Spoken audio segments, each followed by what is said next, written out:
භාගික ආසවණය පටන් ගන්න කලින් අපි ඔකේ මුල් කොටස කතා කළා සරල ආසවණය ගැන. ඉස්සෙල්ලා පොඩ්ඩක් සරල ආසවණය ගැන බලාගෙන යමු. මොකද භාගික ආසවණයට යන්න නම් අපිට ඒ කොටස පොඩ්ඩක් ඕනේ. අර බෝඩ් එක පැනලා නැත්නම් පොඩ්ඩක් කියන්න. සරල ආසවණය යටතේ අපි කතා කරනකොට සරල ආසවණයේදී අපි කිව්වා මිශ්‍රණයක තියෙන සංඝටක දෙකක් කොයිද වැඩි ගන්නක් වෙන්න පුළුවන්. හැබැයි සරල ආසවණයේ ගන්න පුළුවන් මේකෙන් එක සංඝටකයක් විතරයි වාෂ්පශීලී වෙනවා නම් තමයි අපි කිව්වේ සරල ආසවණය කරන්න පුළුවන්. ඒ කියන්නේ මිශ්‍රණයේ සංඝටක කීපයක් තිබුණා එක සංඝටකයක් විතරක් වාෂ්ප වෙනවා. එතකොට තමයි අපිට ලිබික් කන්ඩෙන්සරයක් පාවිච්චි කරලා මේක හරහා අපිට වෙන් කර ගැනීම කරන්න පුළුවන් වෙයි.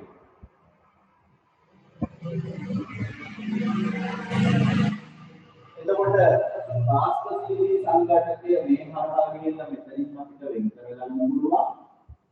සහ ඉතුරු වෙන කොටස මෙතනින් අපිට වෙන් කරගන්න පුළුවන්. හැබැයි ඔය කොටස කියනකොටම බලන්න තව එකක් කිව්වා. බැරි වෙලාවත් අර ගමේ ක්‍රමයක මේක නම් හදන්න. අපිට තියෙන ප්‍රශ්නයක්.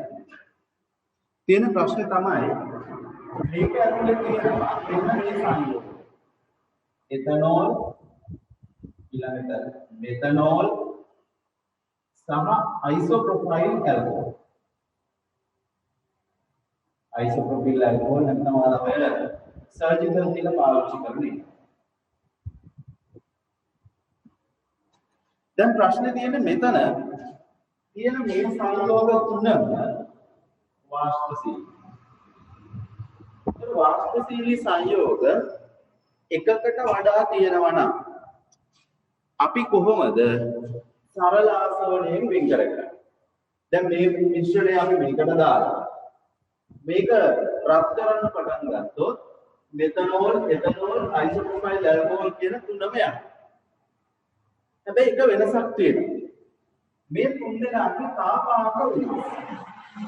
අපි හිතමුකෝ එතනෝල් වල සෙල්සියස් 45, මෙතනෝල් වල 25, මෙයාගේ 55ක් කියලා.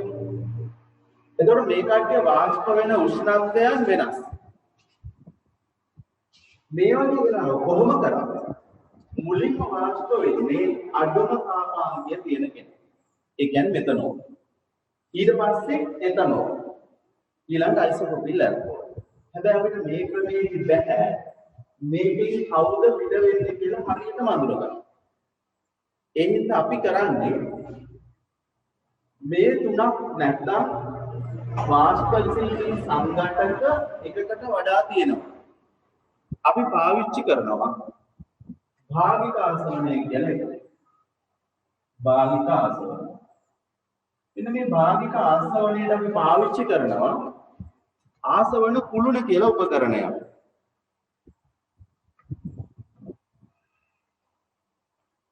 මම ඔයාලට පොත ෂෙයා කරන්න. ඔයාලගේ අච්චු පොතේ දීලා තියෙන රූපේ මෙන්න මේක. බොරතෙල් පිරිපහදුව සඳහා පාවිච්චි කරන එක. ඒතකොට දැන් මේකෙදි හොඳට බලන්න යට ඉඳන් මෙන්න මෙතනින් තමයි අපි බොරතෙල් ඇතුල් කිරීම කරන්නේ. මෙතනින් එහාට ඇතුළට ගියුවාම එක එක කුටීරවල උෂ්ණත්වයන් වෙනස්. උදාහරණයක් ගත්තොත් ඉන්ක තෙල් 250ක්, ලේසි තෙල් 250 300, ඩීසල් 220 250, කෙරොසින් කියන්නේ භූමි තෙල් 150 240, නැෆ්තා 75 150, ගැසොලින් නැත්නම් පෙට්‍රල් 40 75, සිසිපහට අඩු ඒවා යනවා පෙට්‍රෝලියම් වායු විදුලි. දැන් අපි මේකෙදි කරන ප්‍රධානම කාරණේ වාෂ්පශීලී සංඝටක එකට වඩා තියෙනකොට අපි මේක මිශ්‍රණයක් විදිහට රන් කරලා එක එක උෂ්ණත්වවලදී එයාලව වෙන් කර ගැනීමක් කරනවා. දැන් උදාහරණයක් විදිහට ගත්තොත් මෙතනින් එන බොර තෙල් වල හොඳටම රත් කරපුවාම තාර ඇර ඉතුරු සියල්ල වාෂ්ප වෙනවා. වාෂ්ප වෙන සියල්ල මෙන්න මේ කුටීර හරහා ඊළඟ කුටීරයට වාෂ්පයක් විදිහට යනවා. හැබැයි මේ වාෂ්පයක් විදිහට යනකොට ඒ උෂ්ණත්වයේදී දැන් උදාහරණයක් විදිහට ගත්තොත් 250 කියන උෂ්ණත්වය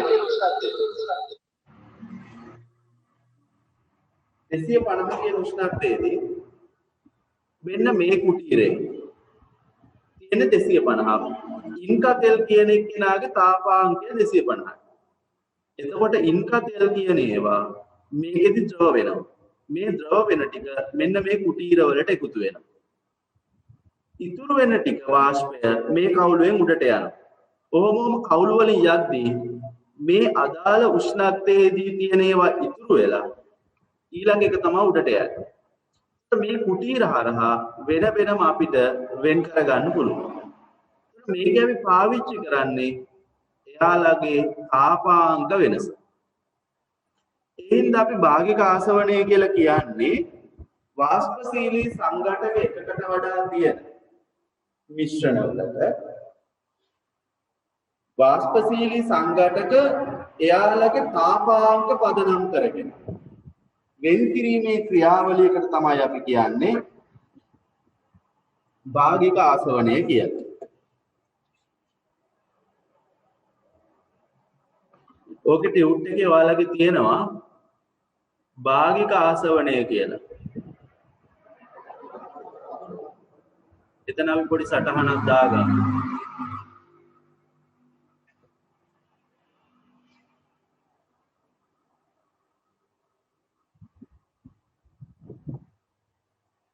භාගික ආසවණය කියන එකේ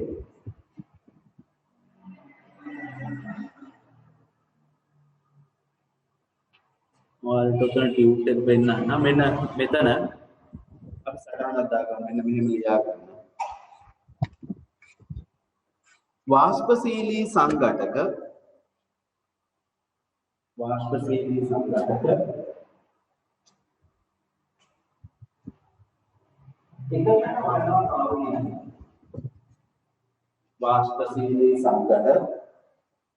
එකකට වඩා පවතින කියන වේගය වැඩි නම් පොඩ්ඩක් කියන්න. එකකට වඩා පවතින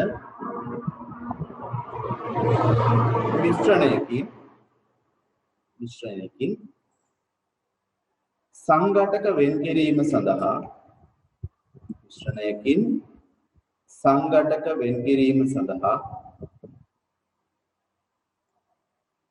භාගික ආසවණය යොදා ගනී.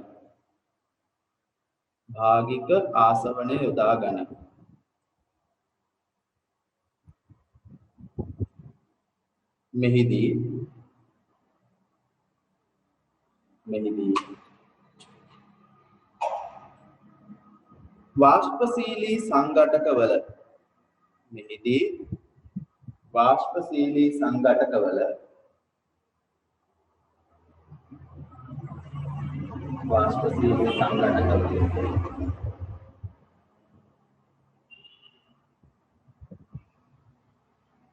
තාපාංක වෙනස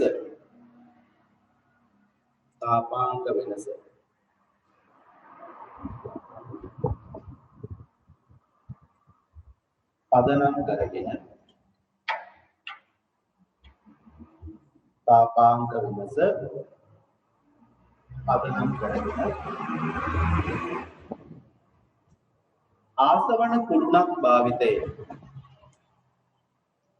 ආසවන කුළුණක් භාවිතයෙන් වෙන් කර ගැනීම සිදු කරයි. ආසවන කුළුණක් භාවිතයෙන් වෙන් කිරීම සිදු කර ගනී.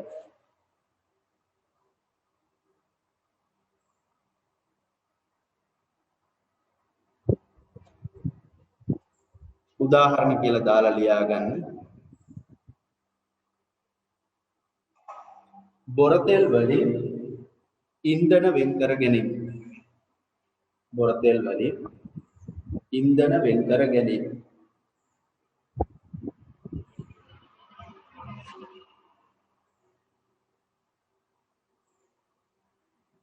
ඊළඟට ඔයාලට අමතර දැනුම යටතේ දෙනවා වායුගෝලයේ වාතයේ සංඝටක වෙන් කර ගන්න අපි භාගික ආසවණය පාවිච්චි කරනවා. ඒ කියන්නේ වායුගෝලීය වාතය ද්‍රව බවට පත් කරලා ඒ ද්‍රව වලින් නැවත වාෂ්ප වෙන්න සකස් කරනවා. සකස් කරපුවාම එක එක වායු වල තාපාංක වෙනස්. ඒ වෙනස් තාපාංකයේදී පිට වෙන වාතය අපිට එකතු කරගන්න පුළුවන්.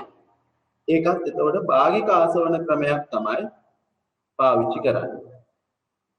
දැන් උදාහරණයක් විදිහට ගත්තොත් අපි වායුගෝලීය වාතය අරගෙන ද්‍රව බවට පත් කරලා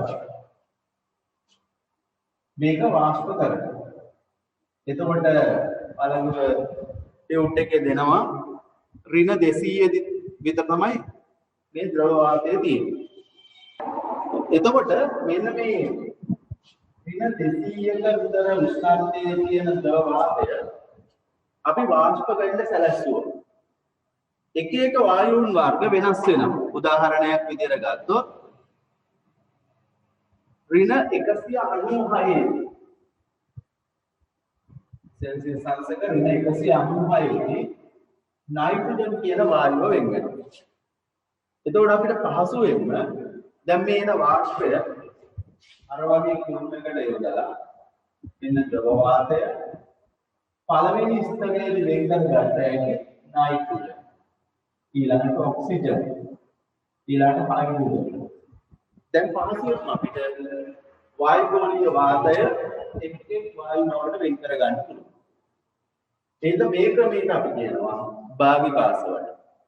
දැන් ඔයාලගේ විභාගෙදී ප්‍රශ්න වෙන්නේ ආසවන ක්‍රම තුනයි.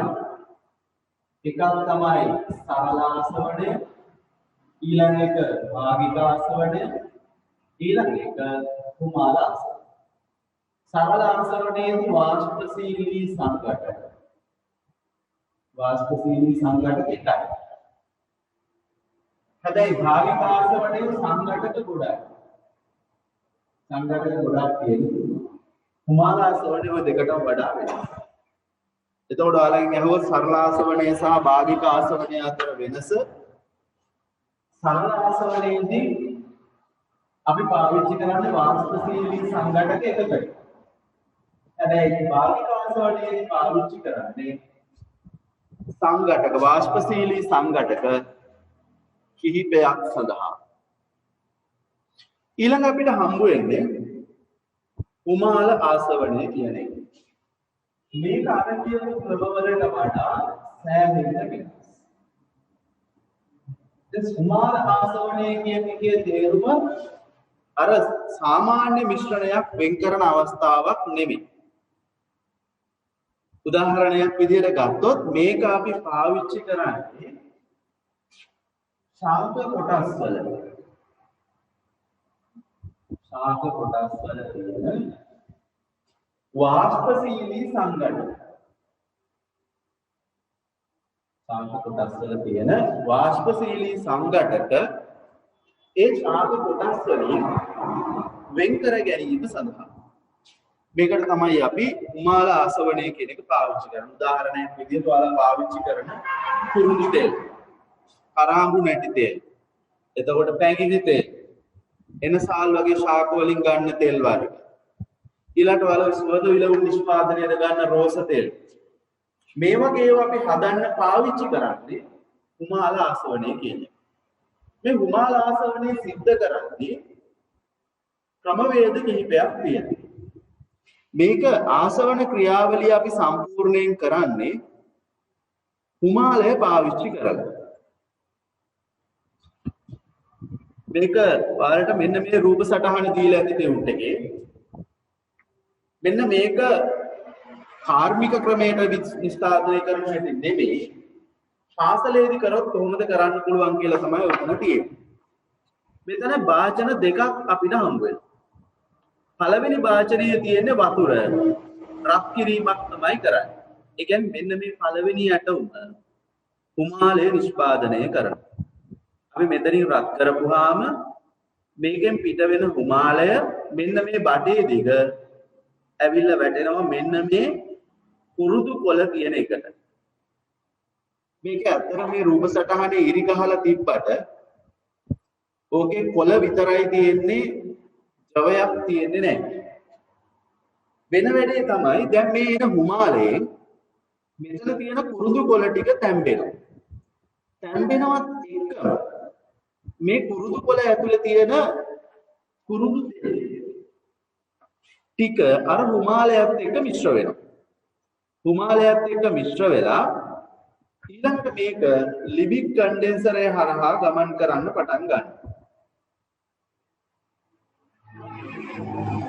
ලිබික් කන්ඩෙන්සරයේ කතාව අපි කලින් දන්නවා. ලිබික් කන්ඩෙන්සරයේ පහළ කොටසින් ජලය ඇතුළට දීලා ඉහළ කොටසින් අපි එළියට ගන්න එක කරන්නේ.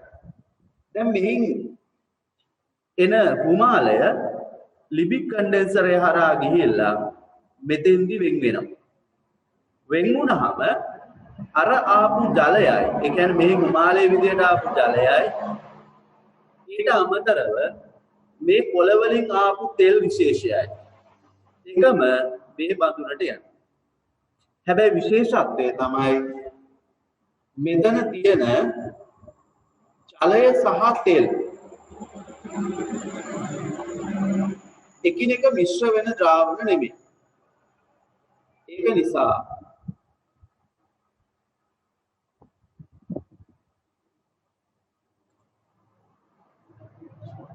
නිසා වෙන දේ තමයි දැන් මෙතන තියෙන ජලය සහ තෙල් වර්ගය එකිනෙකට වෙන් වෙලා තියෙන හින්දා අපිට පහසුවෙන්ම උඩ තියෙන තෙල් ස්තරය අයින් කරන්න පුළුවන්.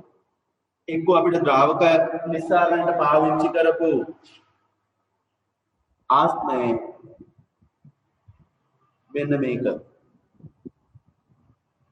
මේ ප්ලාස්කෝ පාවිච්චි කරන්න පුළුවන්. එහෙම නැත්නම් ඕක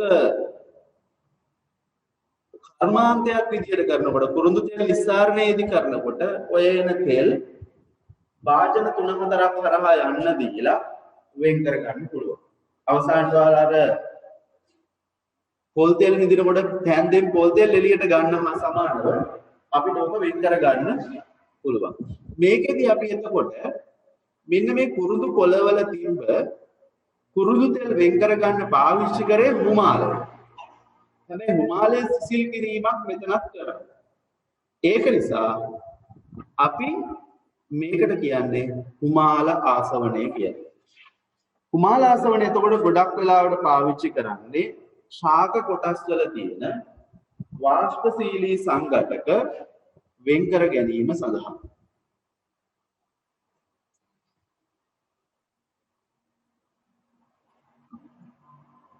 අපි ඔතනින් පොඩි සටහනක් දාගමු. මේම ලියන්න. හුමාලය භාවිතා කරමින්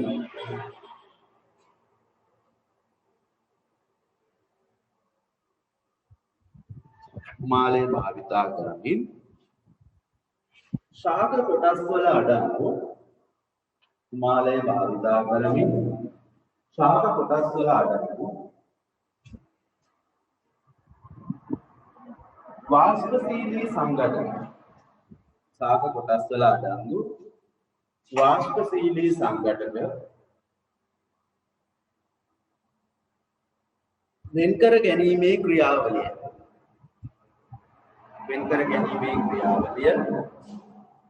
හුමාල ආසවණය ලෙස හඳුන්වයි.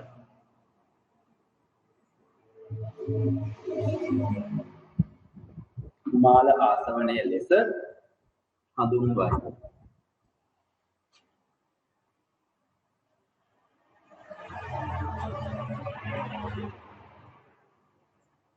රූපේ පරිදි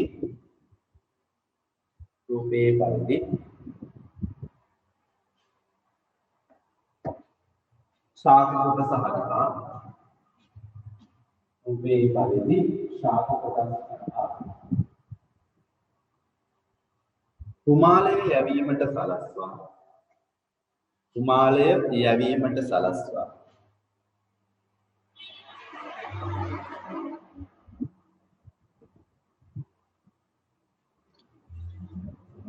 එම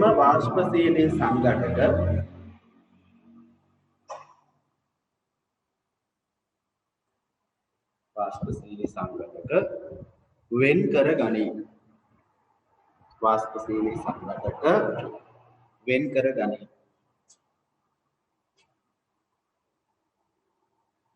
ඒකටම ලියන්න. එහිදී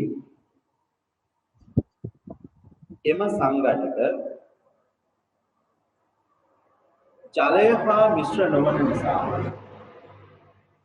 හා මිශ්‍ර නොවන නිසා පහසුවෙන් වෙන් කර ගත හැක.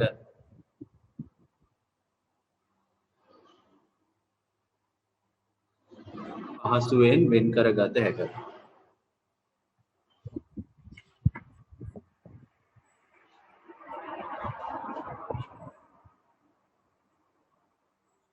ඊළඟට ඕකෙදී අපිට ඕන නම් මෙහෙම කරන්න පුළුවන්. දැන් උදාහරණයක් විදිහට ගත්තොත් ඔයාලා පොල් තෙල් නිෂ්පාදනය කරන හැටි දැකලා තියෙනවා. ඒ කියන්නේ මෝලේ පොල් තෙල් විදින විදිය නෙමෙයි. ගෙදර ඔයාලා සමහරවිට ඔළුවේ ගන්න එහෙම තෙල් නිෂ්පාදනය කරගන්න ඕනේ. ඒ වෙලාවේදී අපි කරන්නේ පොල් කිරි ටික අරගෙන භාජනයක දාලා ඔක ලිපේ තියලා රත් කරනවා. රත් කරලා මේකේ තියෙන ජලය වාෂ්ප වෙන්න ඇරලා අවසානයේ තෙල් ඉතුරු වෙනකම් අපි මේක රත් කරනවා. හැබැයි මේ ක්‍රමයකට ඕනනම් ඔය කුරුදු තෙල් නිස්තාරණය කරන්න පුළුවන්. හැබැයි තියෙන ලොකුම ප්‍රශ්නේ තමයි ඔය ශාක කොටස් වල තියෙන තෙල් විශේෂ. මේ විදිහට රත් කළොත් එයාලගේ තාපාංක වලට එළඹෙනවා. නැත්නම් තාපාංකයට රත් වෙනවා. එහෙම වුණොත් ඒවා වියෝජනය වෙන්න පුළුවන්. එක්ක වියෝජනය වෙන්න පුළුවන්. එහෙමත් නැත්නම් වෙනත් සංඝටක බවට පත් වෙන්න පුළුවන්. වියෝජනය වෙන්නත් පුළුවන්. වෙනත් සංඝටක බවට පත් වෙන්නත් පුළුවන්. ඒ හින්දා තමයි අපි කුමාල ආසවණය කියන එක පාවිච්චි කරන්නේ. මොකද කුමාල ආසවණයේදී මොන හේතුවක් නිසාවත් අදාළ සංඝටකය එයාගේ තාපාංගයට ආසන්න වෙන්නේ නැහැ. ඒක නිසා අපිට පහසුවෙන් වෙන් කර ගන්න පුළුවන්. දෙවැනි කාරණේ මෙන්න මේ අපි නිෂ්පාදනය කරගන්න ශාක කොටස් වලින් ගන්න තෙල් වර්ග වලට අපි කියන්නේ සගම්බ තෙල් කියලා. සගම්බ තෙල්. එතකොට මේ සගන් තෙල් නිෂ්පාදනය ගැන තව කොටසක් ඔය පාඩුවේම කෙරවලේ තියෙනවා. ඒක නිසා අපි ඔතනින් ඔය ටික නවත්තමු. ඊළඟට අපි වෙන් කිරීමේ ක්‍රම ශිල්පය හැටියට වර්ණ ලේඛ ශිල්පය. වර්ණ ලේඛ ශිල්පය. මේකට අපි ඉංග්‍රීසියෙන් කියන්නේ ක්‍රොමටෝග්‍රැෆි කියලා. මේක ටිකක් අලුත් තාක්ෂණයක්. අර අපි කතා කරපු ඒවා ගොඩක් ඒවා අපි පරණින් ගන්න නැත්නම් පාරම්පරිකව පාවිච්චි කරන ක්‍රම කීපයක්. හැබැයි වර්ණලේඛ ශිල්පය කියන එක අලුත් ක්‍රමයක්. මේ වර්ණලේඛ ශිල්ප ගොඩක් තියෙනවා. කඩදාසි වර්ණලේඛ ශිල්පය, වායු වර්ණලේඛ ශිල්පය, ඔය විදිහට වර්ණලේඛ ශිල්ප, ස්කන්ධ වර්ණලේඛ ශිල්පය ඔය විදිහට ගොඩක් තියෙනවා. ඔය තියෙන ඒ වලින් අපි සරලව එක වෙච්ච කඩදාසි වර්ණලේඛ ශිල්පය කියන්නේ. කඩදාසි වර්ණලේඛ ශිල්පය තමයි අපි පාවිච්චි කරන්නේ. මේක අලුත් තාක්ෂණයක් කියලා කියන්නේ මේක පාවිච්චි කරන්නේ ඇත්තටම මිශ්‍රණයක සංඝටක වෙන් කිරීමේ අරමුණකින් නෙමෙයි. අපි මේකෙදි හොයා ගන්නවා මිශ්‍රණයේ සංඝටක කීයක් තියෙනවද කියන්නේ. එහෙමත් නැත්නම් සංඝටක ගණන හොයා ගන්න පුළුවන්. පළවෙනි කාරණය. දෙවෙනි කාරණේ මේක හරහා අපිට හොයා ගන්න පුළුවන් අදාළ සංඝටක වර්ගය. සංඝටක වර්ගය හොයා ගන්න පුළුවන්. මේක තමයි සංකීර්ණ ක්‍රියාවලිය. ඒ කියන්නේ අපි මේක හොයාගෙන සංඝටක වර්ගය හොයන්න සංසන්දනාත්මකව එින්ද ඔයාලට ඉච්ඡර ගැඹුරට මේක යන්නේ නැහැ. අපි මෙතෙන්දි බලන්නේ කඩදාසි වර්ණලේඛ ශිල්පය කියන එක කරන්නේ කොහොමද කියන කතන්දරය තමයි බලන්නේ. මේක අලුතෙන්ම O level වලට එකතු වෙච්ච කොටසක්. ඒ කඩදාසි වර්ණලේඛ ශිල්පය වෙන්නේ කොහොමද කියලා පොඩ්ඩක් අපි පොතේ තියෙන ප්‍රැක්ටිකල් එක බලමු.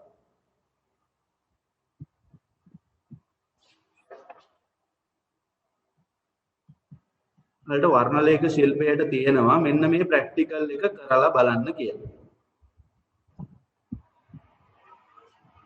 මේක ඔයාලට උතන දීලා ඇති ටියුට් එකේ මම පැහැදිලි කරන්නම් කොහොමද වෙන්නේ කියලා. ක්‍රමවේදය තමයි අපිට මේකට ඕන වෙනවා මෙන්න මේ සංයෝග ටික. මධ්‍යසාර ශාක පාත්‍ර ටික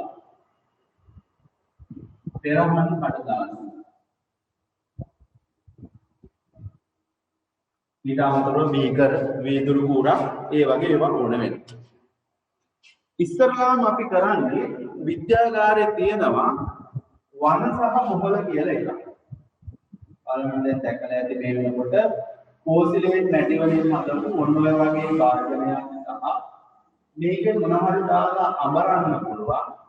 මෙන්න මේ වගේ කැලරිස් එක පොඩි උපකරණයක් කියලා. මේකට තමයි අපි කියන්නේ වන සහ මොහොල කියලා.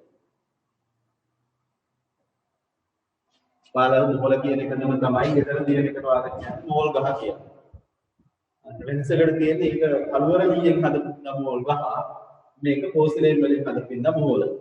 වන කියන එක ඉස්සර ගෙවල් වල තිබ්බ ඔය වී කොටන්න එහෙම පාවිච්චි කරන තැනක් වලක් වගේ එකක්. ඒ වෙනුවට තමයි අපි මේක පාවිච්චි කරන්නේ. අපි මේක කරන්නේ මුලින්ම මෙන්න මේ ශාක පාත්‍රයක මේකට දාලා මධ්‍යසාර ස්වල්පයකුත් දාලා හොඳට අඹර ගන්න ඕන. ඊට පස්සේ මෙන්න මේක අඹරගෙන ඔය ප්‍රභා සංශ්ලේෂණයේ පාඩමේදී අපි කතා කරා මධ්‍යසාර තුල හරිතක්‍රද කියලා දියවෙයි. ඒකට අපි මෙතෙන්දි කරගන්නේ මෙන්න මේ ශාක පාත්‍ර ටික දාලා අඹරන ගමන් මේ හරිතක්‍රද කියන ටික වතුර මේ මධ්‍යසාර ඇතුලේ දිය කරගන්න. ඔය වැඩේ කරගෙන ඉවරුණාට පස්සේ අපි ගන්න ඕනේ පෙරහන් කඩදාසි. පෙරහන් කඩදාසි වල දැකලා ඇති විද්‍යාගාරයේ තියෙනවා අපි ඔය විවිධ ද්‍රව්‍ය පෙරන්න පාවිච්චි කරන කඩදාසි විශේෂය. හැබැයි ඇත්තටම අපි කඩදාසි වර්ණලේඛ ශිල්පය කරනවා නම් මේකට කියනවා සෙලියුලෝස් කඩදාසි කියලා જાතියක්. සෙලියුලෝස් කඩදාසි. මේක තමයි අපි පාවිච්චි කරන්නේ. හැබැයි මේකේ දාන මිල අධිකයි. ඒත් අපි සෙලියුලෝස් කඩදාසියක් විද්‍යාගාර වලට හම්බ වෙන්නේ නැහැ. ඒත් අපිට මේකට පාවිච්චි කරන්න පුළුවන් පෙරහන් කඩදාසිය. එහෙම නැත්නම් ඔයාලා දැකලා තියෙනවද කියන්නේ දන්නේ නැහැ. රෝනියෝ කඩදාසි කියලා જાතියක් තියෙනවා. එන්නේ රෝනියෝ කඩදාසිය පාවිච්චි කරන්නත් පුළුවන්කම තියෙනවා. අපි දැන් විද්‍යාගාරයේ තියෙන හින්දා අපි ගන්න පෙරහන් කඩදාසි. පෙරහන් කඩදාසි අරගෙන කඩදාසි ඇදලා කපා ගන්න ඕනේ.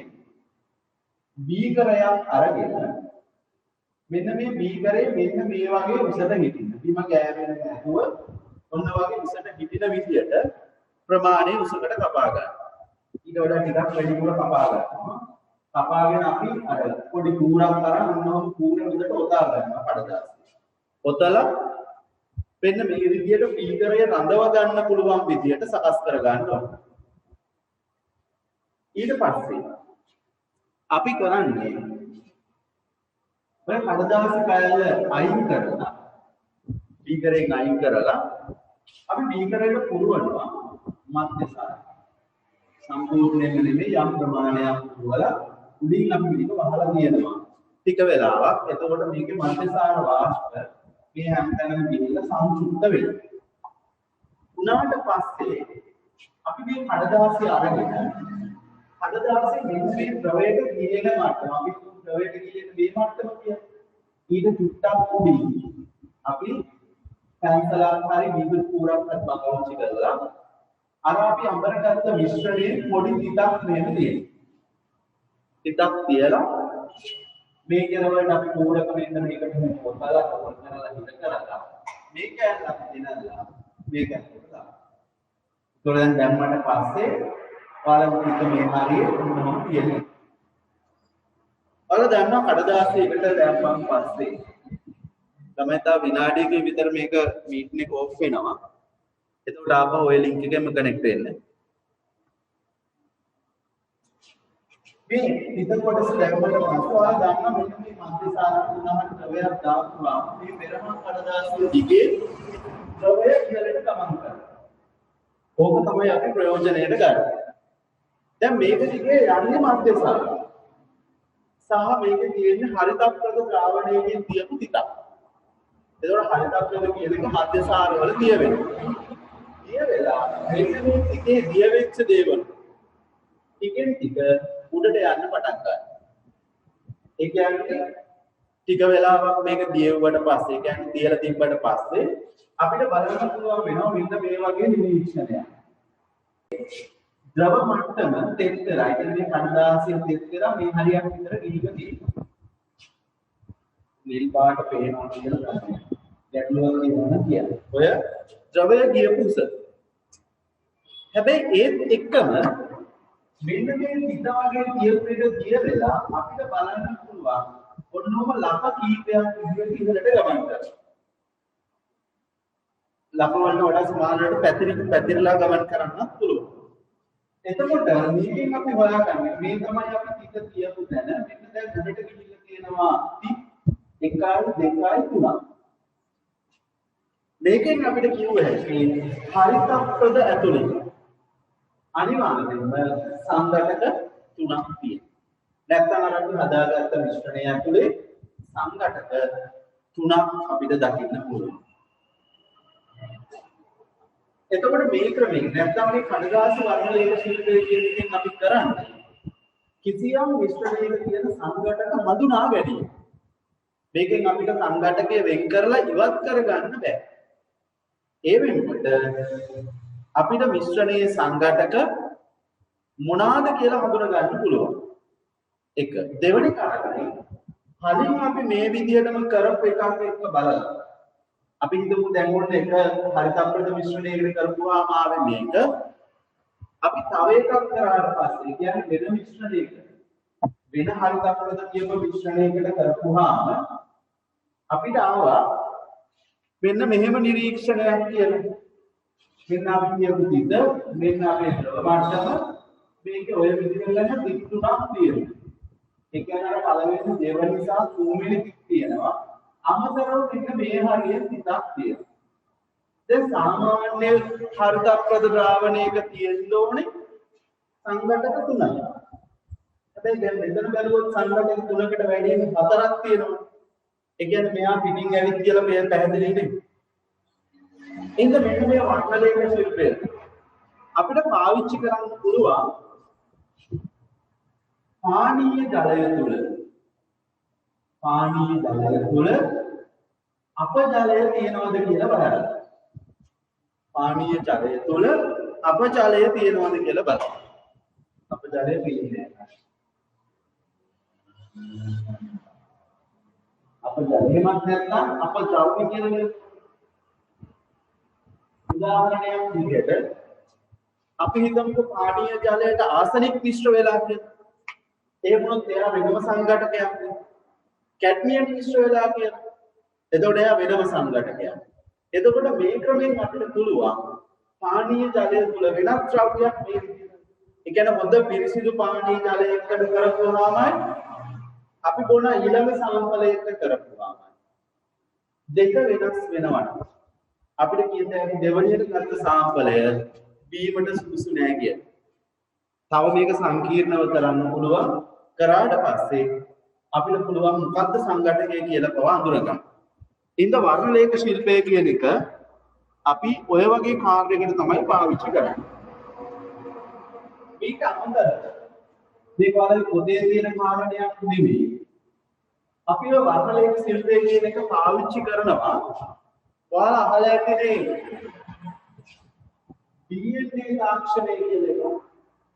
එහෙම නැත්නම් ඔයාලා ඔය කියන මිනි මාරුවෙන් හඳුනා ගන්න.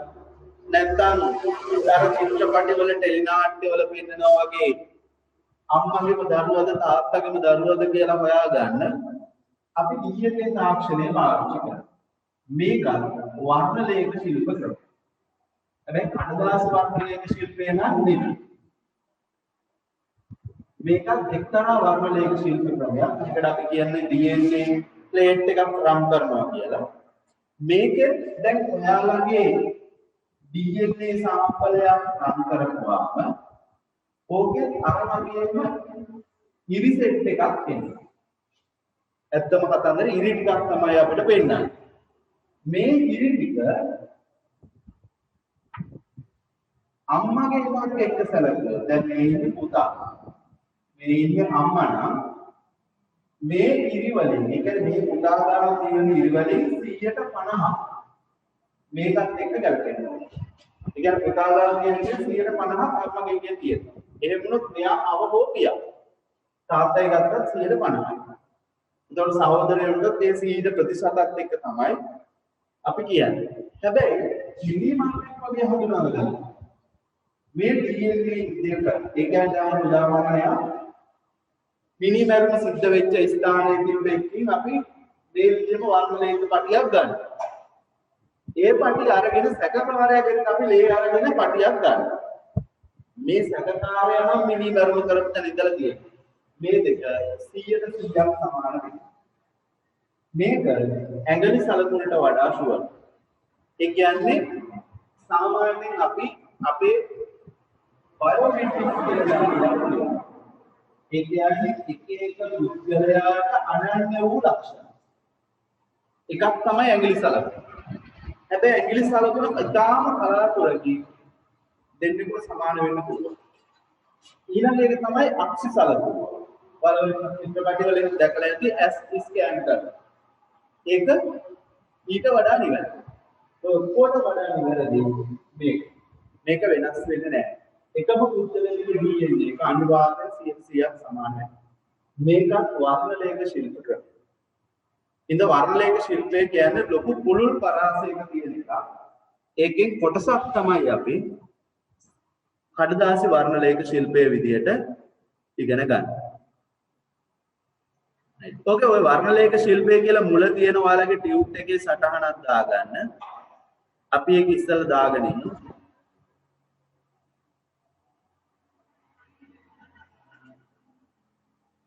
මෙතන වර්ණ ලේඛ ශිල්පය කියන එක. මෙතන ලියන්න මෙහෙම වාෂ්පශීලී නොවන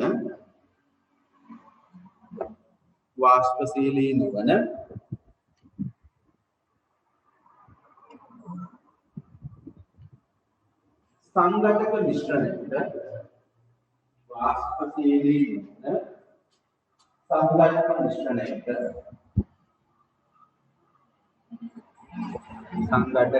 මිශ්‍රණයට ඇති සංඝටක එකිනෙකින් වෙන් කර හඳුනා ගැනීමට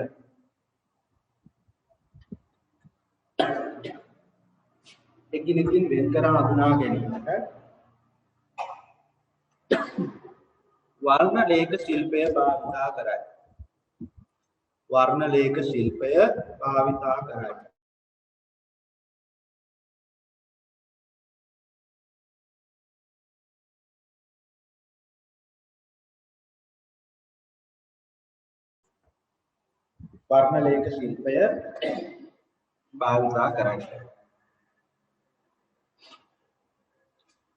විවිධ වර්ණ ලේඛ ශිල්ප ක්‍රම විවිධ වර්ණලේඛ ශිල්ප ක්‍රම පවතින අතර විවිධ වර්ණලේඛ ශිල්ප ක්‍රම පවතින අතර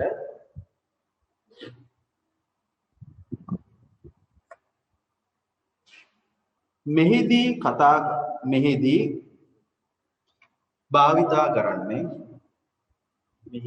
භාවිතා කරන්නේ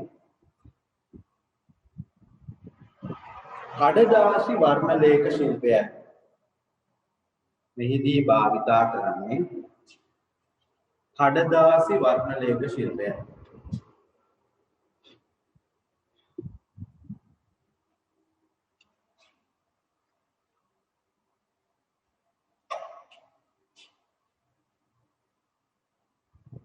කඩදාසි වර්ණලේඛ ශිල්පයයි. පහලින් තරුවක් දාලා ලියන්න.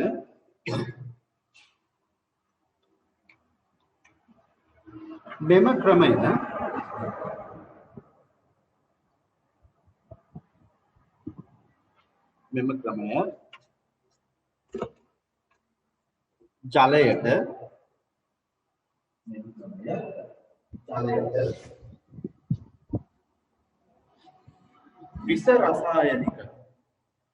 ජලයට විස රසායනික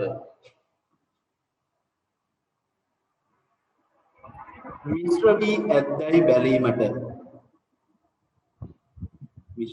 ඇද්දැයි බැලීමට සහ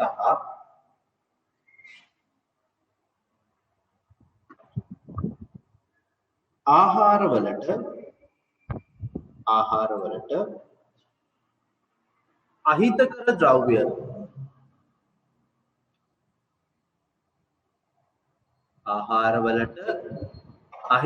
ද්‍රව්‍ය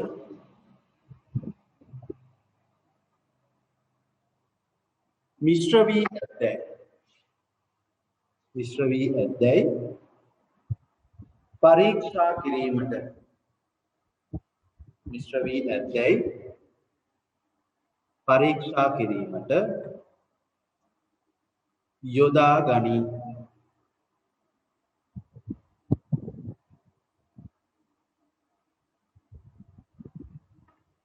පරීක්ෂා කිරීමට යොදා ගනී. ඊට පස්සේ උතන වලට දීලා තියෙන ක්‍රියාකාරකම කරන විදිහ අර අපි දැන් කතා කරපු සම්පූර්ණ ක්‍රියාකාරකම උතන පෙන්නලා තියෙනවා වලට ඒකේ නිරීක්ෂණය යටතේ ලියන්න.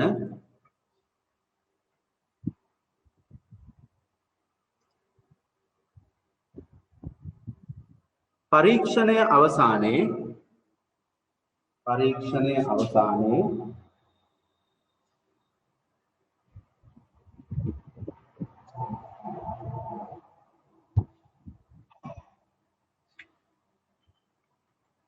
කඩදාසිය ඔස්සේ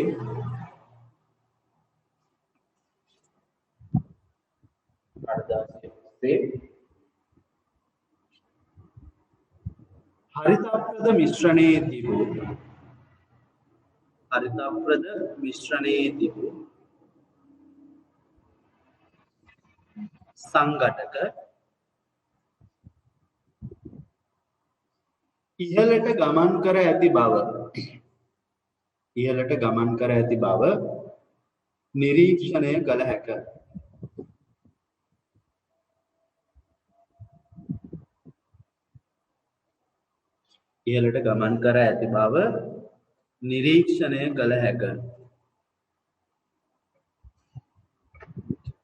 ඔයාලට ඔතන වෙබ් පිටුවක් මම ෂෙයා කරා. ඔන්න ඕකේ ඔය තියෙන්නේ ක්ලෝරොෆිල් අර අපි කියපු එක නැත්නම් හරිතප්‍රද එක.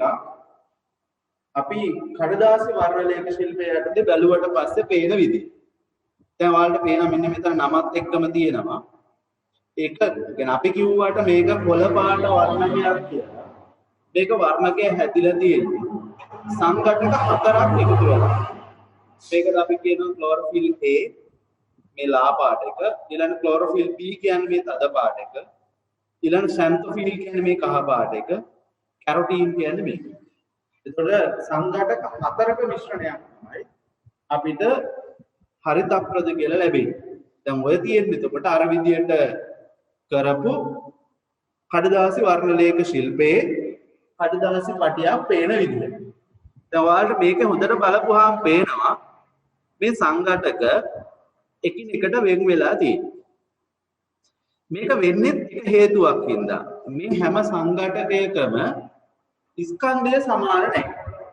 අපි කඩදාසි පටිය තියලා තියෙන්නේ කෙලි.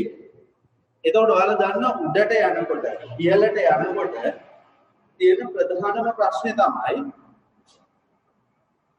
බර. එහෙම නැත්නම් ස්කන්ධය. එතකොට බර වැඩිම කෙනා යන්නේ හිමින්. බර අඩුම කෙනා යනවා වේගෙන්. එතකොට අපි එක තිතේ ඔක්කොම තිබ්බට පටන් ගන්න ස්ථානයේ එක වුණාට අර බර වැඩිම කෙනා හිමීට ගිහිල්ලා බර ඊට වඩා අඩු කෙනා ඊළඟට බර වැඩිම කෙනා ඉහළටම යනවා. ඔය ක්‍රමේ තමයි අපි පාවිච්චි කරන්නේ වර්ණලේඛ ශිල්පය. එතකොට බැලුවොත් බරත් එක්ක තමයි අපි මේක වෙන් කරේ. එහෙනම් මේක භෞතික ක්‍රමයක් මගින් වෙන් කරන අවස්ථාවක්. භෞතික ක්‍රමයක් මගින් සංඝටක වෙන් කරන අවස්ථාවක්. ඔය විදිහටම අපිට වතුර සාම්පලයක් එහෙම නැත්නම් ආහාර සාම්පලයක් අපිට කඩදාසි වර්ණලේඛ ශිල්පය හරහා පාවිච්චි කරන්න පුළුවන්. මේ හැම අවස්ථාවකම පෙන්වන්නේ ඔය ක්ලෝරොෆිල් එක නැත්නම් හරිතප්‍රදවල කඩදාසි වර්ණලේඛ ශිල්පය තියෙන හැටි.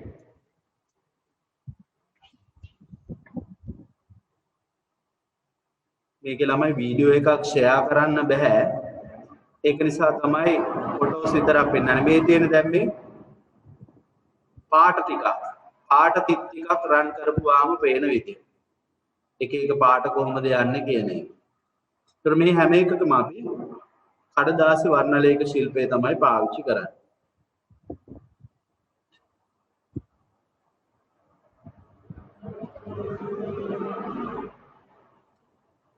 ඊළඟට ඔතනින් අපිට මෙතෙක් කතා කරපු වෙන් කිරීමේ ක්‍රම ශිල්ප කියන ඒවා ඉවර වෙනවා. කියන්නේ මෙතෙක් අපි කතා කරා වෙන් කිරීමේ ක්‍රම ශිල්ප ගණනාවක්. උදාහරණයක් අපි පටන් ගත්තේ යාන්ත්‍රික වෙන් කිරීම හරහා. චුට්ටි මතක් කිරීම සාරාංශයක් වගේ කරොත් ඒකෙදී අපි කතා කරා මිශ්‍රණවල සංඝටක වෙන් කරන්න පුළුවන් කියලා අංශුවල විශාලත්වය, අංශුවල හැඩය, ඊළඟ චුම්බක ගුණ හා විද්‍යුත් ගුණ සහ ඝනත්වය. ඔන්න ඔය කියන ලක්ෂණ පහ පාවිච්චි කරලා වෙන් කරනවා නම් අපි ඒකට කිව්වා යාන්ත්‍රික වෙන් කිරීමක් කියලා. ඊළඟට අපි ඉගෙන ගත්තා වාෂ්පීකරණය සහ වාෂ්පීභවනය. වාෂ්පීකරණය කියුවේ තාපාංකයේදී සිදුවන වාෂ්ප බවට පත් වේ. වාෂ්පීභවනය කියලා කිව්වේ තාපාංකයට වඩා පහළ උෂ්ණත්වවලදී සංඝටක වෙන් කිරීම. ඊළඟට අපි කතා කරා ස්පටිකීකරණය සහ පුනස්පටිකීකරණය කියන එක. ඊළඟට අපි කතා කරා ද්‍රාවක නිස්සාරණය බේරුම්පු නිලයක් පාවිච්චි කරලා. ඊළඟට ආසවන ක්‍රම තුනක් කතා කරා සරල ආසවණය, භාගික ආසවණය, කුමාල ආසවණය. ඊළඟට අපි කතා කරා වර්ණලේඛ ශිල්පය. ඔන්න ඔය ටික තමයි මිශ්‍රණ වෙන් කිරීමේ ක්‍රම ශිල්ප යටතේ ඔයාලට උගන්වන්න තියෙන්නේ. දැන් ගිය සැරේ විභාගෙට ඇහුවේ භාගික ආසවණය පාවිච්චි කරලා. ඒතර මේ සැරේ උතන කොහේ තැනකින් අහන්න පුළුවන්. මොකද අනිවාර්යෙන් මිශ්‍රණ වලින් ප්‍රශ්නයක් හැදෙනවා. හැදෙන ප්‍රශ්නය ඇතුලේ අනිවාර්යයෙන්ම වෙන් කිරීමේ ක්‍රම ශිල්පයකුත් අහනවාමයි. ඒ හින්දා එච්චර අමාරු කාරණයක් නෙමෙයි. චුට්ටක් බලා ගන්න විතරයි තියෙන්නේ. ඊළඟට අපි යම් වෙන් කිරීමේ ක්‍රම ශිල්පවල භාවිත. වෙන් කිරීමේ ක්‍රම ශිල්පවල භාවිත යටතේ අපි ප්‍රධාන ක්‍රම දෙකක් ඉගෙන ගන්නවා. එකක් තමයි ලුණු නිෂ්පාදනය. ලුණු නිෂ්පාදනය නැත්නම් මුහුදු ජලයෙන් ලුණු නිස්සාරණය කිරීම. දෙවෙනි එක සාගන්ධක නිෂ්පාදනය. වෙන කිරීමෙන් ක්‍රමශීලවල භාවිත හැටියට ලුණු නිෂ්පාදනය සහ සාගන්ධක නිෂ්පාදනය කියන කොටස් දෙක අපි කතා කරන්න ඕන. එතකොට මුලින්ම අපි බලමු ලුණු නිෂ්පාදනය කියන එක. ලුණු නිෂ්පාදනය කරද්දී ලුණු නිපදවන ක්‍රම දෙකක් අපිට හම්බ වෙනවා. ඒ කියන්නේ ලෝකයේ ලුණු නිෂ්පාදන ක්‍රම දෙකක් තියෙනවා. එකකට අපි කියන්නේ ආකර ලුණු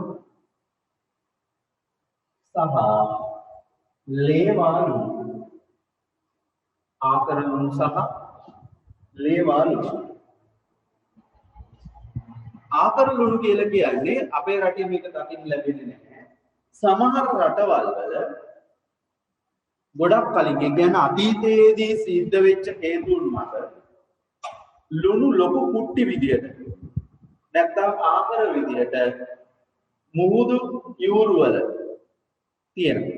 නැත්නම් මුහුදේ යූරු කන් වල ලුණු කැට විදියට තියෙනවා. ඒව සුද්ධ කරලා අරගෙන ඒ කැට කුඩු කරලා ගන්න එකට අපි කියනවා ආකර ලුණු කියලා. ලංකාවේ කුලේ ආකර ලුණු හම්බ වෙන්නේ නැහැ. ඒ හින්දා අපි ලුණු නිෂ්පාදනය කරන්නේ ලේවා ලුණු හැටියට. නැත්නම් අපි ගන්නේ ලේවායකින් නිෂ්පාදනය කරගත්ත ලුණු. කොහොම ලේවායකින් නිෂ්පාදනය කරගත්ත ලුණු හදද්දී ලංකාවේ තියෙනවා ලුණු ලේවායන් දෙකක්. එකක් තියෙනවා උත්තලමේ, අනිත් එක තියෙනවා හම්බන්තොට ප්‍රදේශයේ. ඒක ලුණු ලේවායක් පටන් ගන්නවා නම් බැරි වෙලාවත් ඔයාලා විභාග ලියලා ඉවරලා හිතුවොත් එහෙම අපේ ගෙදර අපි ලුණු නිෂ්පාදනය කරන්න පටන් ගන්නවා කියලා. ලුණු ලේවායක් පටන් ගන්න නම් මෙන්න මේ කියන අවශ්‍යතා ටික තියෙන්න ඕන. පළවෙනි එක තමයි මුහුදු බඩ ප්‍රදේශයක් වෙන්න ඕන. මොකද අපි ලුණු නිෂ්පාදනය කරන්නේ මුහුදු ජලය පාවිච්චි කරනවා. ඒතර මුහුදු ජලය පහසුවෙන් ලබාගත හැකි තැනක් වෙන්න ඕන. මොකද මුහුදු ජලය අපිට පහසුවෙන් ලබා ගන්න පුළුවන් වෙන්න ඕන. එහෙම නැතුව අපිට අනුරාධපුරයේ හදන්න හිතුනොත් අපිට ප්‍රශ්නයක් තියෙනවා. මුහුදු ජලය ප්‍රවාහනය කරන්න වෙනවා අනුරාධපුරය දක්වා. ඒතකොට මුහුදු ජලය ප්‍රවාහනය කරන්න යන වියදමත් එක්ක ලුණු පැකට් එකක් අපිට දෙන්නේ රුපියල් 1000කට විතර. ඊළඟ දෙවෙනි කාරණේ තමයි තනිතලා භූමියක් වෙන්න ඕන.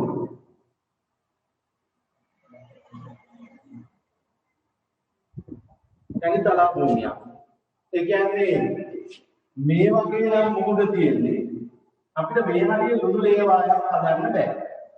මොකද මේ හරියට අපිට වතුර ගන්න බෑ. එක දෙවෙනි කාරණේ වතුර ගත්තා අපිට වතුර රඳවලා තියාගන්න බෑ.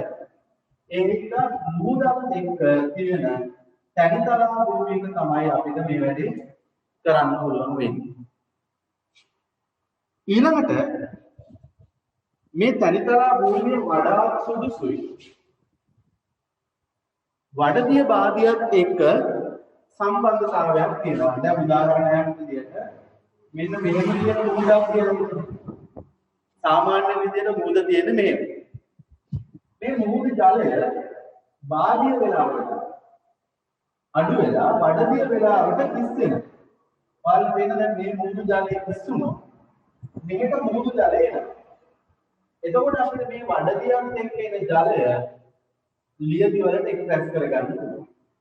ඒ හින්දා සමහර ස්ථානවල හදලා තියෙනවා වඩදිය පාදිය පාවිච්චි කරලා මුහුදු ජලය රැස් කරගන්න.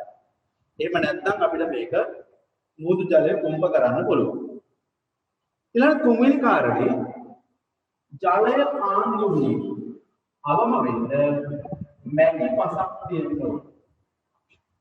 ඒ කියන්නේ අපි ලියදි වලට වතුර එක්රැස් කරනවා. එතකොට මේ එක්රැස් කරන ජලය ලියද්ද තුල රැඳිලා තියෙනවා. වැලි සහිත පසක් තිබ්බොත් අපි පුරවන වතුර ගලාගෙන ඉවත් වෙලා යනවා. ඒ හින්දා වඩාත් සුදුසු වෙන්නේ මැටි සහිත පසක් තියෙනවා. ඊළඟ කාරණේ තමයි වසර පුරා හොඳට හිරු එළිය නැත්නම් උණුසුම් හිරු එළිය ලැබෙන්න ඕන. උණුසුම සහිත හිරු එළිය ඒ වගේම හොඳ සුළං ප්‍රවාහ තියෙන්න ඕන. එතකොට තමයි මේකේ තියෙන ජලය හොඳට වාෂ්ප වෙන්නේ. ඒ කියන්නේ අපි ලියද්දකට පුරවලා තියෙන ජලය මේක උණුසුමත් එක්ක වාෂ්ප වෙනකොට මේ වාෂ්පය ගහගෙන යන්න ඕන ඉවත් වෙන්න. එතකොට තමයි අන්තිම වාෂ්ප පිට වෙන්නේ. ඒතර අන්තිම වාෂ්ප පිට වෙන්න තමයි මේක ලුණු නිෂ්පාදනයට පහසු වෙන්නේ. ඊළඟ අවසාන කාරණය තමයි වර්ෂාපතනය. වර්ෂාපතනය පුළුවන් තරම් අඩු වෙන්න ඕනේ. මොකද වර්ෂාපතනය වැඩි වුණොත් නැත්නම් අවුරුද්දේ හැම දවසකම වගේ වහිනවා. මේ අපි වාෂ්ප කරන එකට වඩා මේවට වතුර පිරෙන එක වැඩි වෙනවා. ඒ හින්දා සාමාන්‍යයෙන් අපි ගන්නේ අර්ධ ශුෂ්ක හෝ ශුෂ්ක කලාප. ඔය මේවා ඉගෙනගෙන ඇති අර්ධ ශුෂ්ක කලාපයක් හෝ ශුෂ්ක කලාපයක් තමයි ගන්නෙ. අපේ රටේ තියෙන අර්ධ ශුෂ්ක කලාප දෙක වෙන්නේ හම්බන්තොට සහ උත්තර ප්‍රදේශ. ඒත් අපි ලුණු ලේවායම් පිටුවල තියෙන්නේ උත්තලපි සහ හම්බන්තොට කියන ප්‍රදේශවල. අපි ඔය ටික උතන සටහන් කරගෙන ඉමු ටියුට් එකේ. ලියන්න කරුණු ටික කරුණු පහක් උතන තියෙනවා. පළවෙනි එක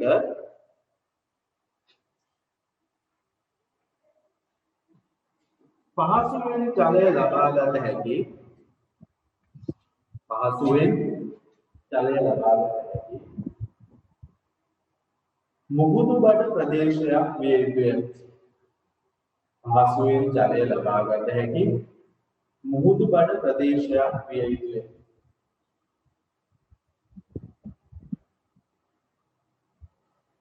දෙවැනි එක ජලය කාන්දු වීම අඩු ජලය කාන්දු වීම අඩු ජලය කාන්දු වීම අඩු මැටි පසක් විය යුතුය. ජලය කාන්දු වීම අඩු මැටි පසක් විය යුතුය.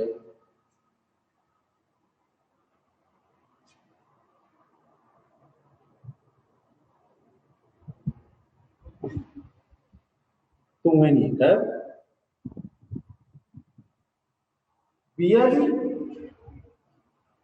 සුළං සහිත වියලි සුළං සහිත පරිසරයක් විය යුතුය. වියලි සුළං සහිත පරිසරයක් විය යුතුය.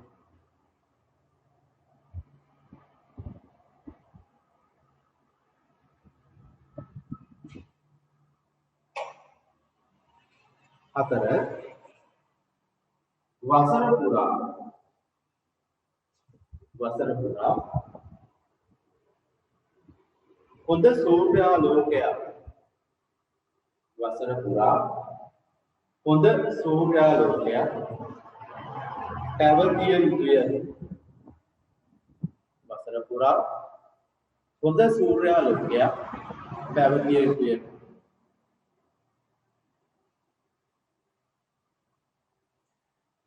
අවසාන එක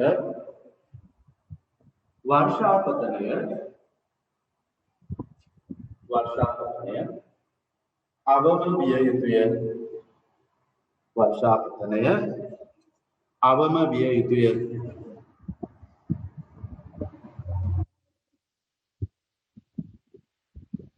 අපි යන් ඊළඟට ලුණු නිෂ්පාදනය කියන කොටස.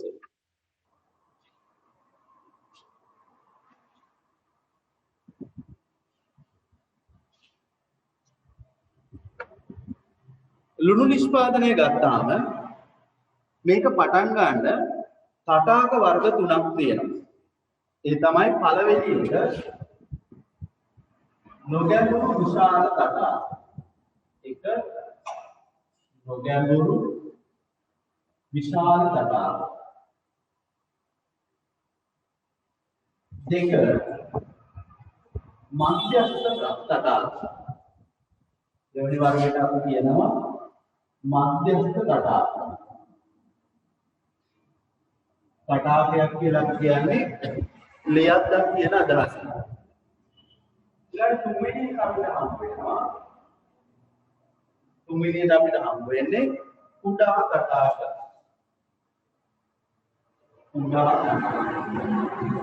එතකොට ආරම්භක මුහුදු ජලය අපි කියා ගන්නවා නැත්නම් පුරවන්නේ පළවෙනි තටාකය.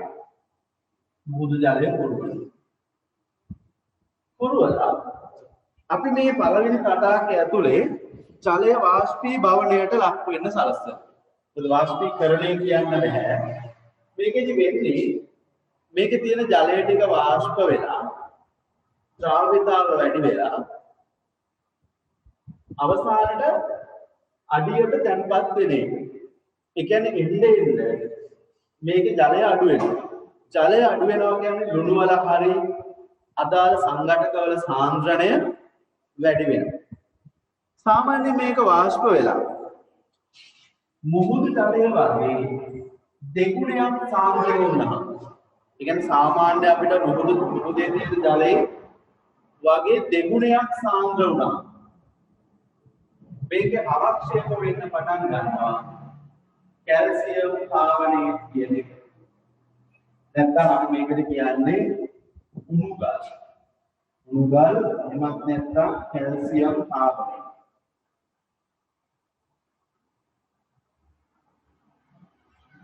එතකොට මේ තමයි මුහුදු ජලයේ තිබ්බ ද්‍රාව්‍යතාව අඩුම කෙනා. මොකද පිය වෙන්න හැකියාව අඩුම කෙනා තමයි ඉස්සරලාම තැම්පත් වෙන්නේ. ඒ හින්දා ද්‍රාව්‍යතාව අඩුම වෙච්ච උණුගල් නැත්නම් කැල්සියම් කාබනේට් මුලින්ම තැම්පත් වෙනවා. තැම්පත් වුණාට පස්සේ දැන් උන අඩිය තැම්පත් වෙනවා කැල්සියම් කාබනේට්.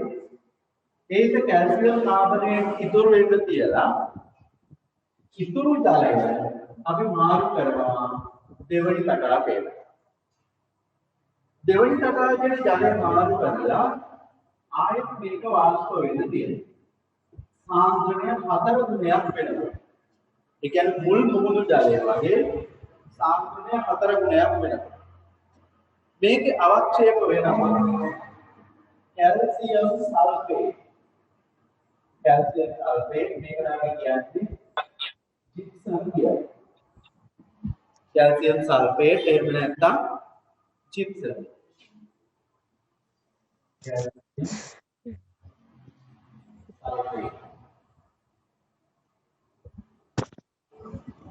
කැල්සියම් සල්ෆේට් එහෙම නැත්නම් ජිප්සම් කියලා කියනවා. ඔයාලගේ මයික් ඔෆ් එකේ තියාගන්න. ඊළඟට මේකේ කැල්සියම් සල්ෆේට් එහෙම නැත්නම් ජිප්සම් එක අවක්ෂේප වුණාට පස්සේ ඉතුරු වෙන ද්‍රාවණය අපි යවනවා තුන්වෙනි තටාකයට. තුන්වෙනි තටාකයට යවුවම මේකේදී සාන්ද්‍රණය 10 ගුණයක් වුණා. මේකේදී අවක්ෂේප වෙනවා ලුණු නැත්නම් සෝඩියම් ක්ලෝරයිඩ්. මේවා සෝඩියම් ක්ලෝරයිඩ්. අපි ලුණු නිස්සාරණය කරගන්නේ තුන්වෙනි තටාකයේදී ඒ සාන්ද්‍රණය 10 ගුණයක් වුණාට පස්සේ. පළවෙනි කාරණය. දෙවෙනි කාරණේ දැන් මේ තුන්වෙනි තටාකයේදී අවක්ෂේප වෙන එකම ද්‍රව්‍ය ලුණු විතරක් නෙමෙයි. මේකේ සමහර වෙලාවට අවක්ෂේප වෙනවා मैग्नीशियम वल क्लोराइड मैग्नीशियम वल सल्फेट मैग्नीशियम क्लोराइड सह मैग्नीशियम सल्फेट सह ඉතුරු වෙන ද්‍රාවණය මෙන්න මේ ඉතිරි ද්‍රාවණයට අපි කියනවා ආරම් ද්‍රාවණය කියන නමින් හඳුන්වනවා මව් ද්‍රාවණය කියලා කියනවා මේකට කියනවා අපි ආරම් ද්‍රාවණය එහෙම නැත්නම් මව් ද්‍රාවණය කියලා. ඒකට ඔය තමයි ලුණු නිෂ්පාදනය. දැන් මෙන්න මේ मैग्नीशियम क्लोराइड मैग्नीशियम सल्फेट නිසා අර තියෙන ලුණු අවද්‍රාවකතාවයක් ලැබෙනවා.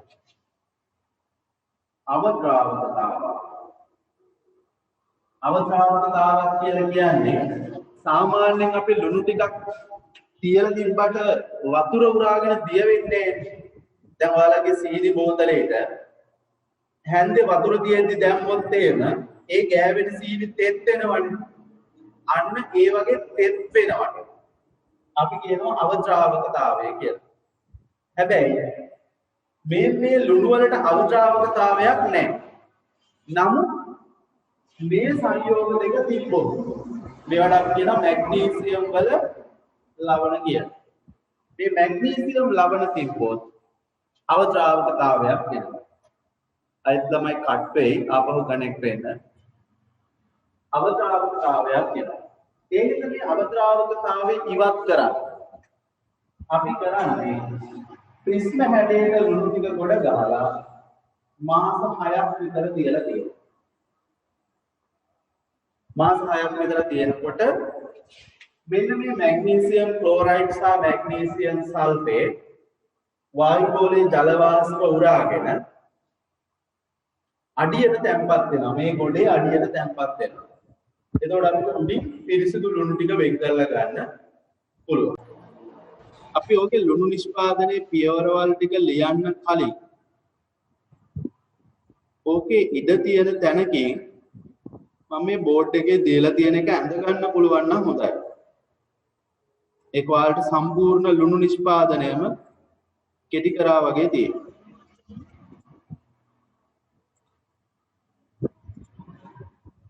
ඔන්න බෝඩ් එකේ තියෙන සටහන ඔයාලගේ ටියුට් එකේ කෙරවල කාලේ කමන්නේ ඇඳ ගන්න. එතන ඔක්කොම විස්තර ටික තියෙනවා. මම විනාඩි 2-3ක් දෙන්නම්. කටුවට ඇඳ ගන්නවා. මෙන්න මේ තියෙන සම්පූර්ණ සටහන ඇඳ ගන්න. මෙන්න මේ අවදාවකතාවයේ තියෙන උන්නේ. ඉතුරු ටික දාගන්න. තටාකාරක තුන තියෙනවා. වතුර එන්නේ කොහොමද කියලා පිළිවෙල තියෙනවා. සාන්ද්‍රණය තියෙනවා. අවක්ෂේප වෙන කට්ටිය ඉන්නේ.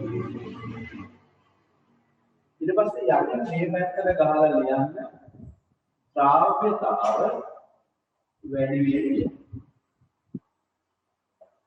ඇඳගම් පොත පටුවට පුරාරි. ඔබ ටීම් එකේ දීලා නැහැ.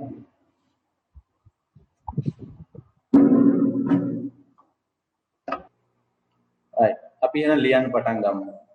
ඔයාලගේ ටියුට් එකේ මම ওই ස්ක්‍රීන් එක ඕම කියලා තියෙනවා ටියුට් එක අරගන්න. ඔකේ තියෙනවා ලුණු ලේවායක දැකිය හැකි ප්‍රධාන තටාක වර්ග දෙකකි කියලා. ඒක තුනකි කියලා හදාගන්න. තටාක වර්ග දෙකක් නෙමෙයි තුනක් තියෙනවා. ඒ තටාක වර්ග තුන තමයි එක නොගැඹුරු විශාල තටාක. පළවෙනි එක නොගැඹුරු විශාල තටාක. දෙවැනි එක මධ්‍යස්ථ තටාක. තුන්වෙනි එක කුඩා තටාක.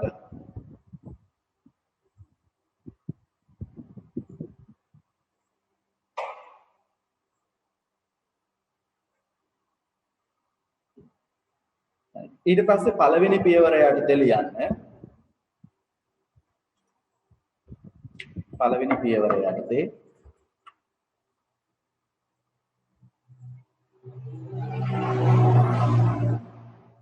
පළවෙනි පියවර කියලා දාලා දෙන ඔය එකින් එක තටාක වලට උඩ පළවෙනි තටාකෙට ලියන්නේ පොම්ප කිරීමෙන් හෝ පොම්ප කිරීමෙන් හෝ වඩදිය මගින් පොම්ප කිරීමෙන් හෝ වඩදිය මගින් ජලය පුරවා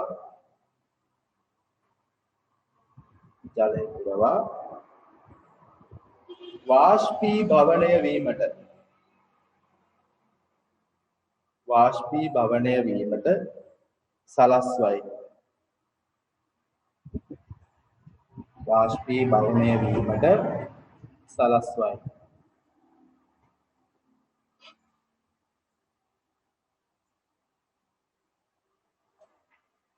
සාන්ද්‍රණය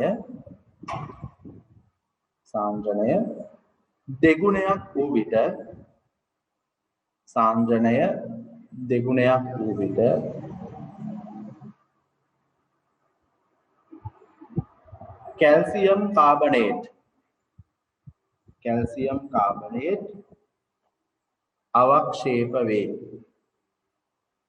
කැල්සියම් කාබනේට් අවක්ෂේප වේ.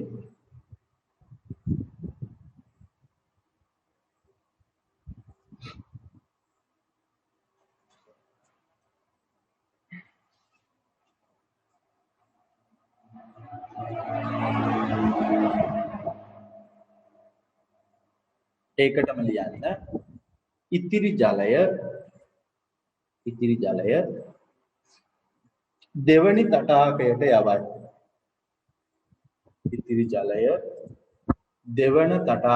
යවයි.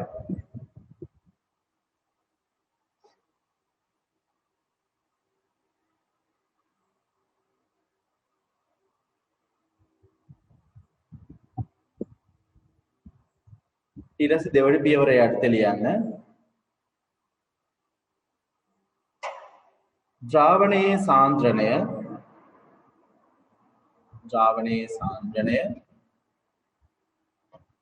මුල් සාන්ද්‍රණය මෙන්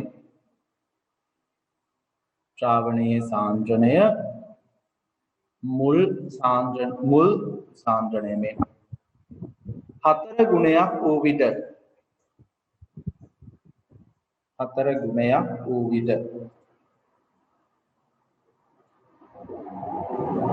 කැල්සියම් සල්ෆේට් අවක්ෂේප වේ.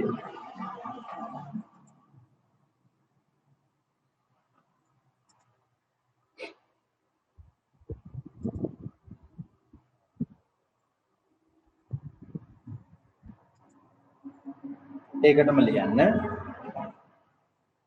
ඉතිරි ජලය තෙවන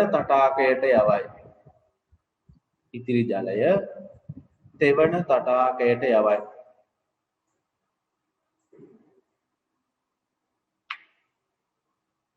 ඊළඟ තුන්වෙනි පියවර යටතේ ලියන්න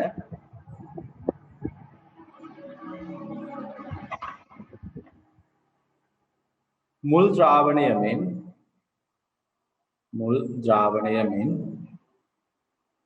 සාන්ද්‍රණය දස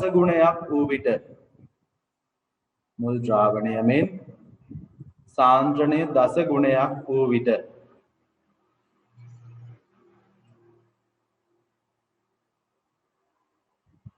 ලුණු අවක්ෂේප වේ.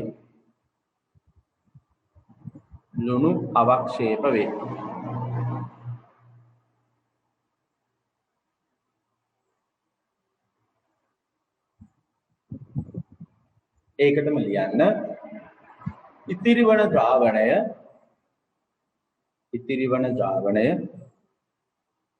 මව් ද්‍රාවණය හෝ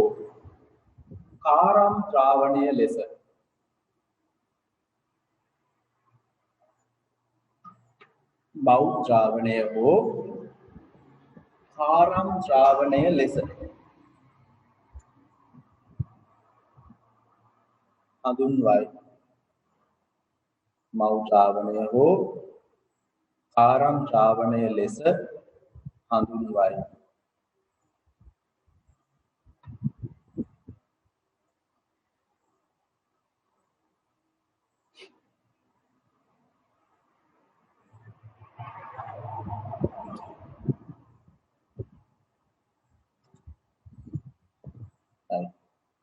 වෙනම තරුවක් දාන්න එතන ඊළඟ පිටුවේ තියෙනවා ඉද තරුවක් දාලා ලියන්න ලුණු සමග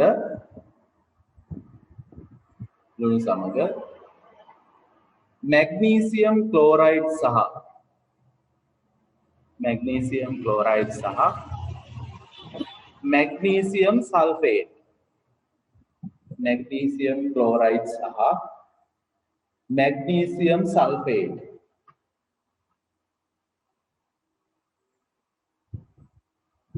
මැග්නීසියම් ක්ලෝරයිඩ් සහ මැග්නීසියම් සල්ෆේට් අවක්ෂේප වේ.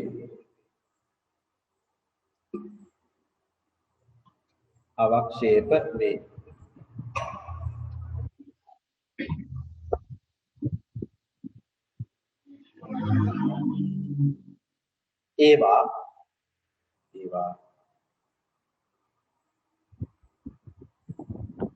ලුණු වලට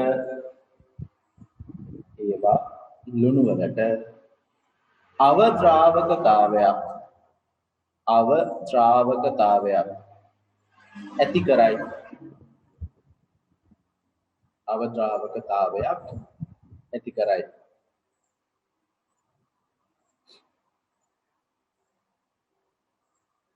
එම නිසා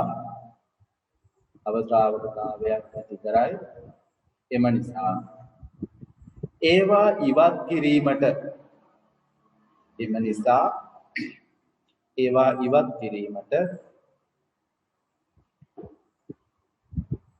මාස 6ක් පමණ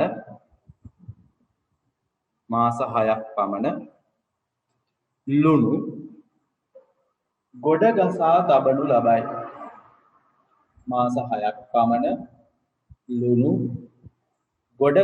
තබනු ලබයි.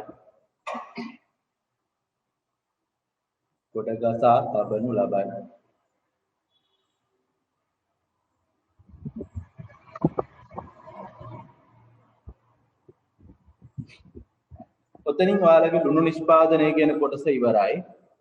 ඊළඟට අපි ඔගේ කතා කරන්න ඕනේ සගන්ධ තෙල් නිස්සාරණ. මේක අපි කලින් කතා කරා.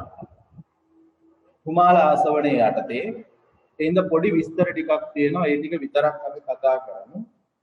ඔතන ඔයාලට දීලා තියෙනවා මම ඔයාලගේ ටියුට් එක දාන්නම්.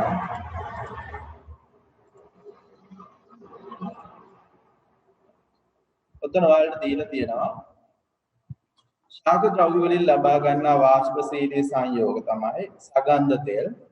අපේ රටේ තියෙන සගන් තෙල් කීපයක්. කුරුදු තෙල් කිව්වම ළමයි කුරුදු කොළ වලිනුත් ගන්නවා, පොතු වලිනුත් ගන්නවා, මුල් වලිනුත් ගන්නවා. ඒක වර්ග 3ක්. එහෙනම් කොළ තෙල්, පොතු තෙල්, මුල් වලින් ගන්න තෙල් කියලා වර්ග 3ක් තියෙනවා.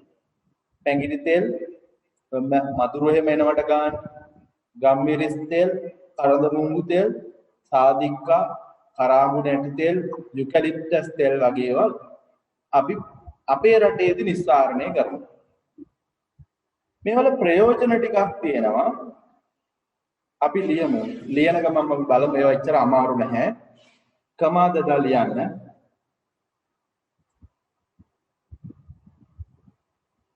ඖෂධීය ආලේප ලෙස. පළවෙනි එක ඖෂධීය ආලේප ලෙස. පළවෙ කියන විවිධ බෙහෙත් වර්ගයන්ගේ ආලේප කරන්න ගන්න බෙහෙත් වර්ග හදන්න ගන්න. ඖෂධීය ආලේප ලෙස. කමාවක් දාලා දන්තාලේප ලෙස. දන්තාලේප වර්ග කියන්නේ කරාඹු නැටි තෙල් අඩංගුයි එහෙම කියලා කියන්නේ ඒවා. දන්තාලේප ලෙස. කමාවක් දාලා සබන් ඇතුළු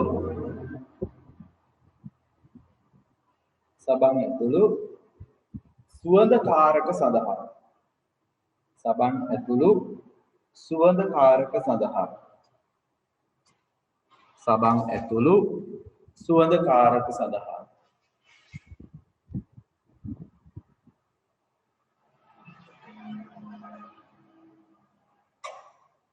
ආය කමාවක් දාලා ලියන්න සුවඳ විලවුන් නිෂ්පාදනයට සුවඳ විලවුන් නිෂ්පාදනය.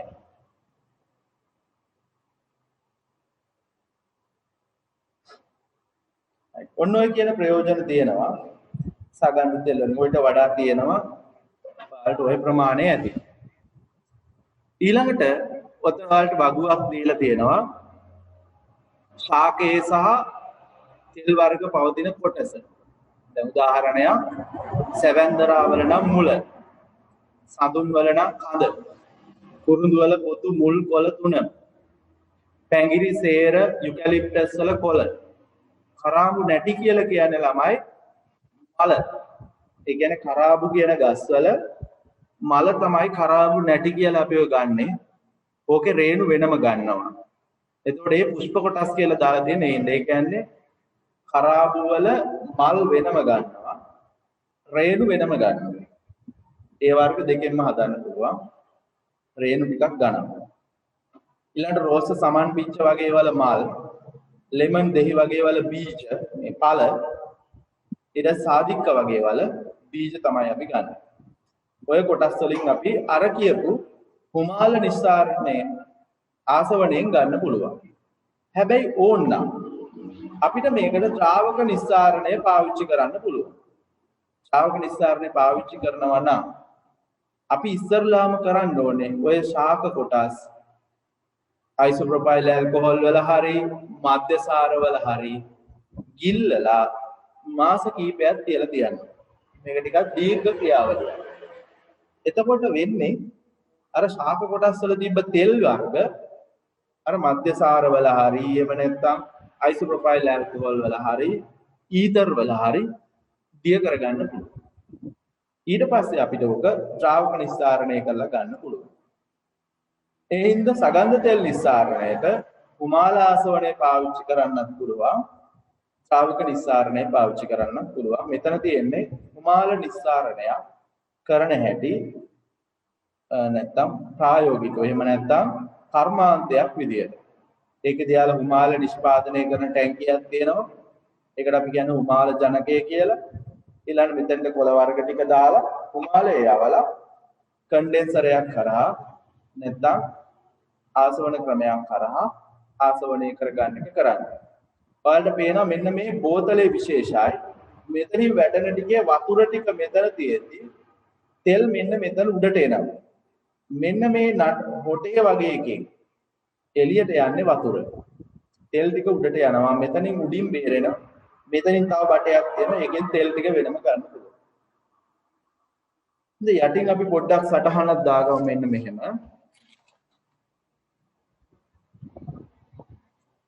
කුමාල ජනකය මගින් කුමාල ජනකය මගින්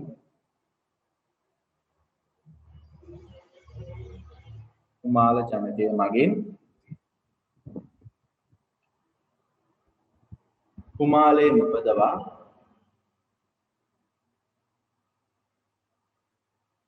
නිපදවා ශාක පත්‍ර හරහා යවනු ලබයි.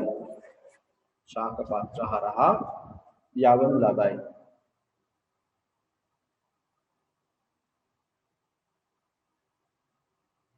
එහිදී යවනු ලබයි. එහිදී සෙල්සියස් 100ට වඩා සෙල්සියස් 100ට වඩා අඩු උෂ්ණත්වවලදී සෙල්සියස් 100ට වඩා අඩු උෂ්ණත්වවලදී සගන්ධ තෙල් වාෂ්ප වේ. සෙල්සියස් 100ට වඩා අඩු උෂ්ණත්වවලදී සගන්ධ තෙල් වාෂ්ප වේ. ඒවා සිසිල් කර වෙන් කර ගනී. ඒවා සිසිල් කර වෙන් කර ගනී.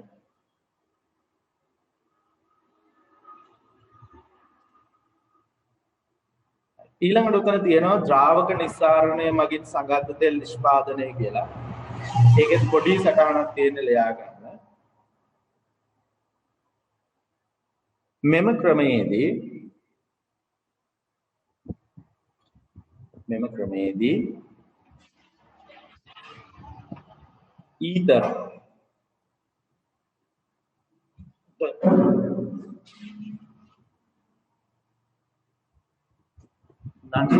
හරියට ලියා ගන්න.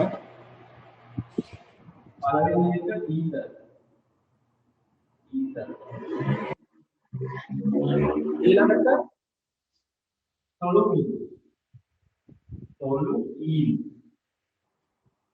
තොලුයි.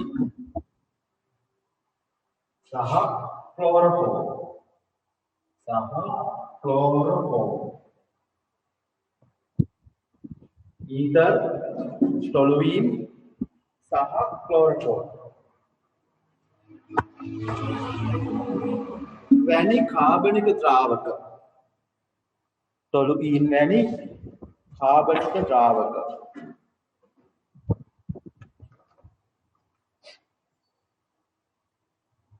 සමග සොලවා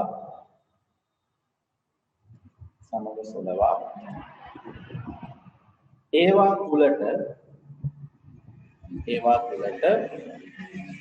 සගන්ධ තෙල් නිස්සාරණය කරගනී.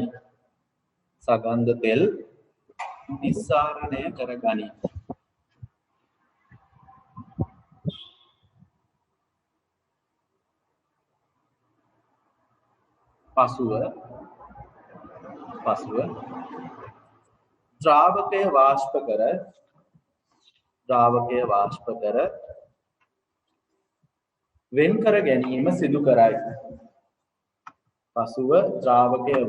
කර වෙන් කර ගැනීම සිදු කරයි. ඔය ටික තමයි අපිට මිශ්‍රණ පාඩමේ යටතේ කතා කරන්න තියෙන්නේ. ඔය දක්වා කරපු වල ගැටලුවක් තියෙනවා නම් අහන්න.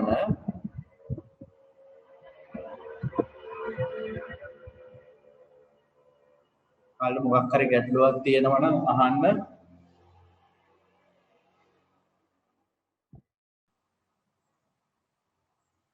හරිද? එහෙනම් අපි අදට නවත්තමු. මම ඔයාලගේ WhatsApp එකට දාන්න කොහොමත් ලබන සෙනසුරාදා තියෙනවා. ඊට කලින් දවසක් වෙන් කරගන්න පුළුවන් වුණොත් මම ඔයාලට පණිවිඩයක් දෙන්නම්. WhatsApp group එකට තමයි දාන්නේ. එහෙනම් පොඩ්ඩක් group එක ගැන අවධානයෙන් ඉන්න. එහෙනම් අපි අදට ක්ලාස් එක නවත්තමු. සියලු දෙනාම ආරක්ෂාකාරීව ඉන්න. ඒක තමයි දෙන්න පුළුවන් එකම උපදේශය. එහෙනම් මම නවත්තනවා. කොටම ආයිබෝවන්.